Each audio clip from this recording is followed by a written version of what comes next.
গাজায় ঝরে গেল আরও 50টি তাজা প্রাণ। ইসরায়েল ও হামাসের মধ্যে চলমান সংঘাত কোনোভাবেই থামছে না, বরং আরও তীব্র হচ্ছে ইসরায়েলি হামলা। গাজায় খান ইউনিসে ইসরায়েলি হামলায় 24 ঘন্টায় আরও অন্তত 50 জন নিহত হয়েছে। ইসরায়েল দাবি করেছে হামাসের হাতে থাকা বন্দীদের মুক্তি না পাওয়া পর্যন্ত কোনো যুদ্ধবিরতি হবে না। অথচ কদিন আগেই তারা যুদ্ধবিরতির জন্য চুক্তি করেছে। চুক্তি করেও এভাবে গণহত্যা পৃথিবীর ইতিহাসে নজিরবিহীন ঘটনা। এছাড়া দক্ষিণ লেবাননে হিজবুল্লাহর একটি রকেট স্থাপনায় হামলা চালিয়েছে ইসরায়েলি বিমান বাহিনী। সিরিয়ার আলেপ্পোতে ইরানি বিপ্লবী গার্ডের এক কর্মকর্তা নিহত হওয়ার ঘটনাও আঞ্চলিক উত্তেজনা আরও বাড়িয়ে দিয়েছে। সব মিলে ইসরায়েল যেন ভয়ঙ্কর থেকে আরও ভয়ঙ্কর হচ্ছে।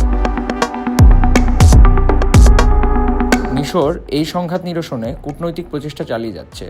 মিশরের কর্মকর্তারা নবনির্বাচিত মার্কিন প্রেসিডেন্ট ডোনাল্ড ট্রাম্পের দলের সঙ্গে আলোচনা করেছেন।